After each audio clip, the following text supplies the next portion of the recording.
What did I get myself into? We even eat like soldiers. I'd say at least one would be close to 2,000 calories with everything. They are without electricity right now, like I said before, and they still offered us hot chocolate. Now that's hospitality right there, Jay and Tata. The entire side of the mountain is painted red. On my left, it's clay. On my right, it's limestone gravel. When it heats up, they separate. People who spent their time searching for Haley Dunn are now here looking for answers. And that's a selling point. They can use as much water as they want as long as you pay for it. But when it comes to sharing the road, troopers say all drivers need to look in the mirror. A few years ago, it was condemned and closed. Right where I'm standing is going to be a 53-story skyscraper. It's the Energy Tower.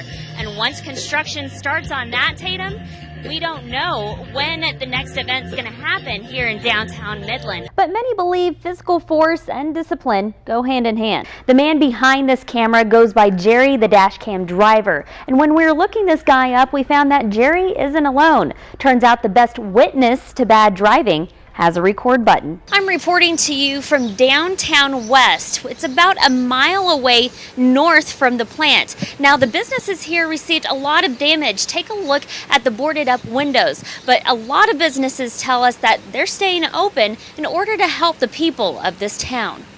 And it seems like the more you get people, the more we get in. Maria Galvan has spent the past 17 years building relationships, a business, and a life in the town of West. Family. It's family. What this town is family. She started this downtown thrift shop from nothing. And after the blast, she thought she lost everything. I was just shocked. I mean, it was just like a nightmare. I mean, it's just devastating. I mean, I still can't. I'm not here. Not knowing what to say, but focused on what to do, Maria refused to close her shop, despite the damage. Every one of these stains in the ceiling were on the floor. She opened her doors to all evacuees in need of toiletries and clothing, all without charge. We got like dishes, pots and pans, a few pots and pans. The acts of kindness does not stop at Maria. Local churches are opening their doors to evacuees for a warm place to sleep. Companies donated their heavy equipment for cleanup. We have baby beds. Maria says she didn't know the true meaning of community until now. It's scary, but it's hard, but I've got to do this to help the people out. And from clothing to food, there's help coming from all angles. And as high-spirited as many of these volunteers seem to be, they're still waiting for information coming from loved ones who were involved in the blast and are not accounted for. Reporting from West, Jennifer Samp, CBS 7 News. This program is used to better educate students as they make their career choices. But take it from me, this California trip was far from a vacation. Get off the bus! Get off the bus! It all starts with a warm welcome. Second time I say something, you respond. Do you understand? Sure. Teachers with the Educators Workshop take the place of a recruit to get an idea of what their students will go through in the process of becoming a Marine. You need to move with speed and intensity everything you do. Do you understand? Yes, sir. It's that easy. Got it? Yes, sir. Garcia? Here, sir. For Dr. County ISD Assistant Superintendent Roy Garcia, this is a teaching tactic, one to which he was not accustomed. Generally, like a principal, you're used to telling people what to do and maybe yelling at a kid or two or raising your voice, and now somebody's raising it at you. Drag her back. We too joined in on the training, from physical tests Get it straight back. to mental obstacle courses. Jump, jump, jump, jump. Good. Unlike our group, mistakes are not tolerated for these recruits preparing for combat. If you touch the ground or the red, you're dead. To simulate death, you're gonna have to grab these ammo cans here and walk all the way over there and then all the way back. That was not fun.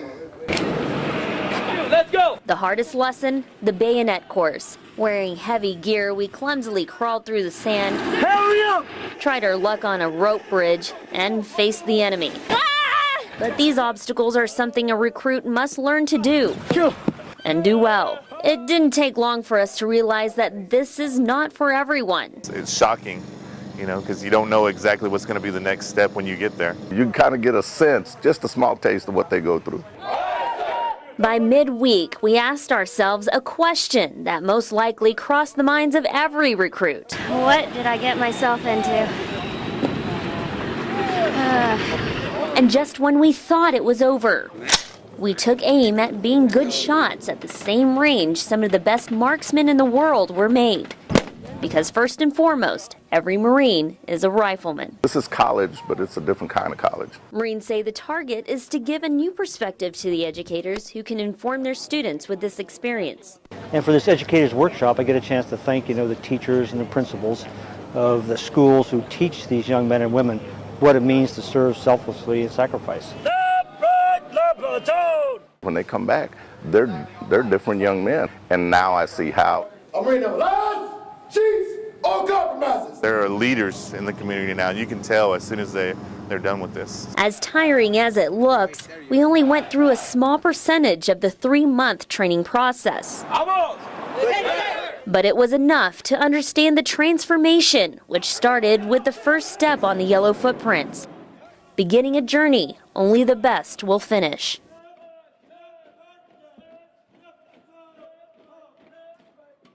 Tomorrow night on CBS 7 News at 10. Run, run. We'll take you through the final challenge before these recruits can call themselves United States Marines. We caught up with a local recruit and his family to get their story.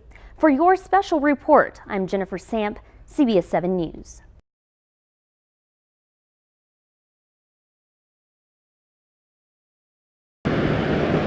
Jay Tatum, it's late in the night and there's still a lot of industrial drivers here off of I-20. Now, many of these truck drivers require a commercial driver's license or CDLs. But in our investigation, we found out that not everyone is following the rules and it's putting drivers in danger.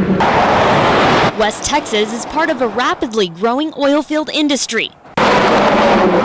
Now everywhere you look, a new building, restaurant, or oil rig is popping up. But the demand for the movers of this economy is at an all-time high, leading to a major shortage for drivers who transport everything from oilfield equipment to retail goods. This driver shortage is leading to a different kind of boom. In a 1-month investigation, we found that a number of crashes are linked to truck drivers who hit the road without a commercial driver's license. In just 1 year, 350 crashes in the Permian Basin involved drivers behind the wheel of a commercial vehicle without a CDL. In those crashes, 14 people were killed.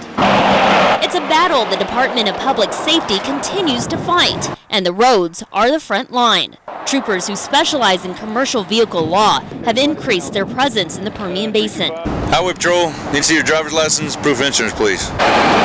In 2010, the Texas Department of Public Safety issued 139 tickets to truck drivers without a CDL. Last year, that number went up to 200, and so far this year, 300 tickets have been issued. Reeves, Ector, and Ward counties are in the lead with the number of tickets this year. The one that went by us, he's going to have a hazmat endorsement. We rode along with Trooper Sean Baxter for a first-hand look at what they have to deal with every day. From weighing these trucks to checking for faulty tires. And the main reason for that is safety.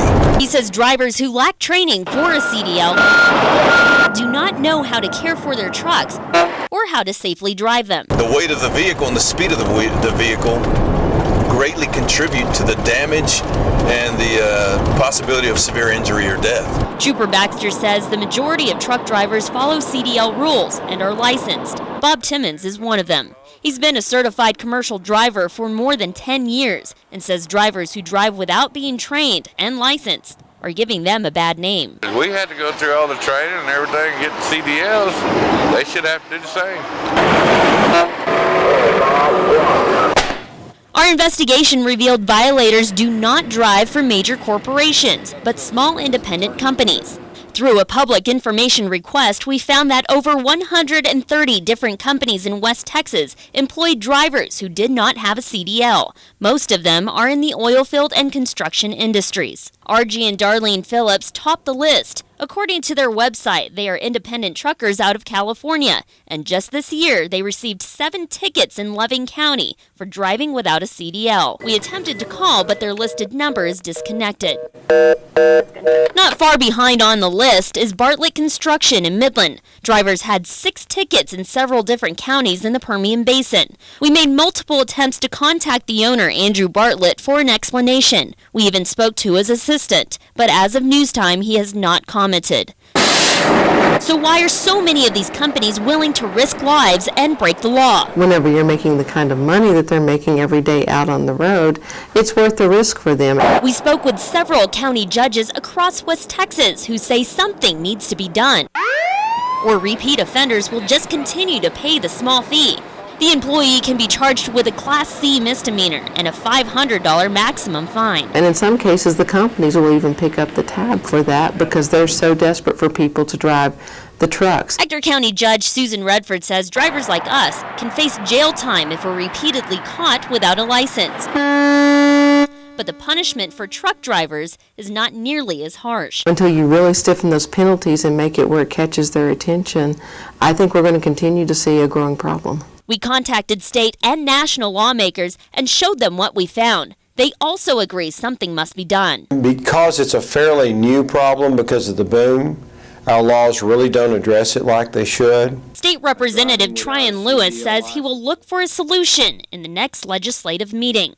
This has gotten to be a real problem because companies in the Permian Basin are so desperate for truck drivers that they are in some cases not investigating whether their drivers have CDL licenses. The legislature is going to be in session in January. But until then, troopers say they're doing what they can to enforce the law, hoping it's enough to curb the danger on the roads.